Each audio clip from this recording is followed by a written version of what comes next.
नमस्कार दोस्तों, स्वागत है आपका द डेली डिस्पैच चैनल में। तो दोस्तों, अगर आप सालों से एमआरएफ डील का इंतज़ार कर रहे हैं कि कब भारत एमआरएफ डील फाइनल करेगा, जिसके तहत हमें 114 लड़ाकू विमान खरीदने हैं, जो कि बहुत ज़्यादा ज़रूरी हैं भारतीय वायुसेना के लिए।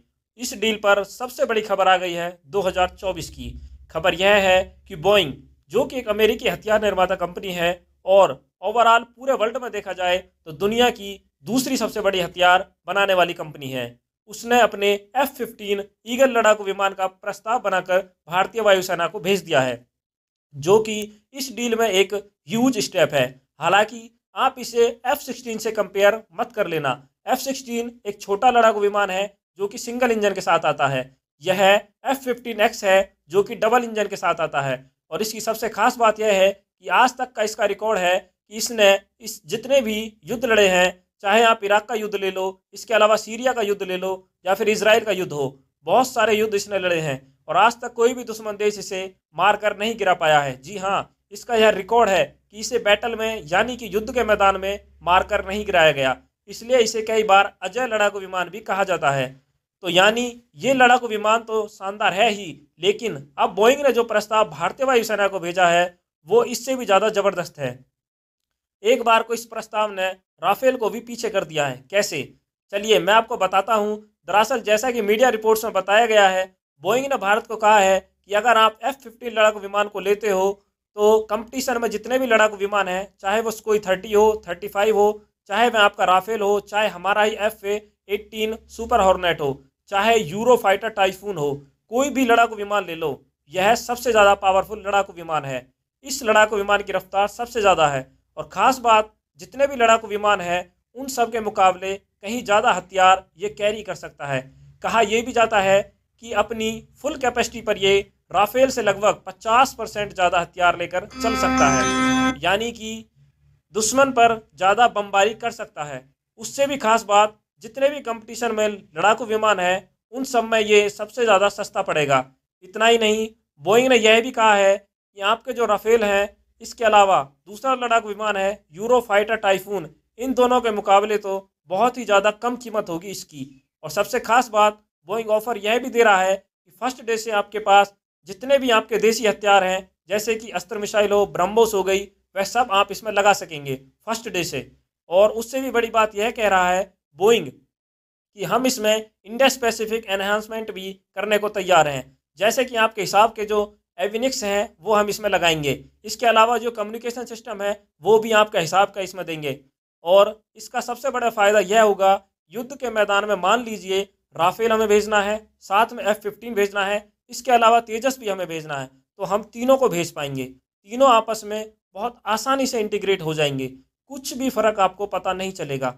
लेकिन इस हथियार की एक ख़ास बात यह भी है जिसने भारतीय वायुसेना को सीरियसली सोचने पर मजबूर कर दिया है। और कहीं ना कहीं फ्रांस और राफेल बनाने वाली कंपनी दसल्ट दोनों चिंता में है। दरअसल अमेरिका ने कहा है कि हमारा ये F-15X है, हम आपको ये वाला वेरिएंट देंगे, क्योंकि वेरिएंट में वर्ल्ड का फास्टेस्ट मिशन कंप्यूटर आता है। यानी कि अगर आपको युद्ध के मैदान में जाना है तो चीज़ों को रीड करना और एग्जीक्यूट करने के मामले में इसके अंदर जो कंप्यूटर है वो वर्ल्ड में कोई भी लड़ाकू विमान, यहाँ तक कि F-22 रैप्टर से भी ज़्यादा फास्टेस्ट है। और सबसे खास बात जो आपको भी अट्रैक्ट करेगी इसकी तरफ, वो ये इसी कि इसमें एक साथ 22 बड़ी मिसाइलें लगाई जा सकती हैं, क्योंकि ये साइज में बहुत बड़ा लड़ाकू विमान है। एक तरीके से मिनी बम्बर आप इसे कह सकते हैं। इस वजह से इसमें 22 मिसाइलें लगाई जा सकती हैं, जो वर्ल्ड में हाईएस्ट है। इससे ज़्यादा मिसाइल दुनिया के किसी और लड़ाकू विमान में नहीं लगाई जा सकती। और इन 22 मिसाइलों में भी एक खास मिसाइल के बारे में आपको बता दूं कि इसमें हाइपरसोनिक मिसाइल भी इंटीग्रेट की जा सकती है। अमेरिका ने इस वेरिएंट को इसलिए डेवलप किया है क्योंकि वह खुद एक हाइपरसोनिक मिसाइल बना रहे हैं, और सबसे पहले वह हाइपरसोनिक मिसाइल अगर किसी लड़ाकू विमान में लगेगी तो वो होगा F-15X, ना F-15-22 ना F-35। F-15X में सबसे पहले हाइपरसोनिक मिसाइल लगेगी और भारत को यही वेरिएंट ऑफर किया जा रहा है। और हाँ, आपका जो सबसे बड़ा कंसर्न होगा टेक्नोलॉजी ट्रांसफ़र का, तो अमेरिका सरकार और बोइंग दोनों कंफर्टेबल हैं इसकी टेक्नोलॉजी ट्रांसफ़र करने के लिए। तो ये मैंने आपको पूरा प्रपोजल बता दिया है। अब सवाल उठता है कि क्या भारत को ये खरीदना चाहिए या नहीं। तो देखिए, ऑफर तो अट्रैक्टिव है, लेकिन मेरे हिसाब से इसमें निर्णय भारतीय वायुसेना को करना होगा, कि उन्हें किस प्रकार का लड़ाकू विमान चाहिए, क्योंकि राफेल को अगर आप देखें तो वो एयर टू एयर में बहुत ही ज़्यादा सुपीरियर लड़ाकू विमान है। उसे ज़्यादातर इस्तेमाल किया जाता है एयर टू एयर लड़ाई में। आपको दुश्मन के लड़ाकू विमान को मारकर गिराना है। वहीं F-15X बहुत ही ज़्यादा अलग है। इसे आप पहलवान मानकर चल सकते हो। इसका काम है, अगर आपको किसी दुश्मन देश पर चढ़ाई करनी है, आपका उसको डिफेंस सिस्टम है, आपको पूरी तरीके से तोड़ देना है, उसका सुरक्षा कवच तहस नहस करना है, तो आप F-15 को भेजते हो। इसे आप मिनी बॉम्बर कह सकते हो। इसी वजह से इसमें 22 मिसाइलें लगाई जाती हैं, ताकि ये जिस देश में घुसे वहाँ का जो डिफेंस है वह पूरी तरीके से तबाह कर दे। उसके बाद जो पीछे वायुसेना और थल सेना आ रही है उन्हें समस्या ना हो।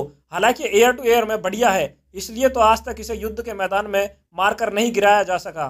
तो यानी कि दोनों लड़ाकू विमान राफेल भी F-15 भी शानदार हैं, लेकिन डिसाइड वायुसेना को करना है कि उन्हें कौन सा इस्तेमाल करना है, क्योंकि दोनों के यूज थोड़े से अलग है, थोड़े से डिफरेंस है। बाकी दोनों शानदार हैं। हालांकि आपका इस पर क्या मानना है कमेंट करके बताइएगा। Thank you for watching my video. धन्यवाद। Please like share and subscribe. Jai Hind.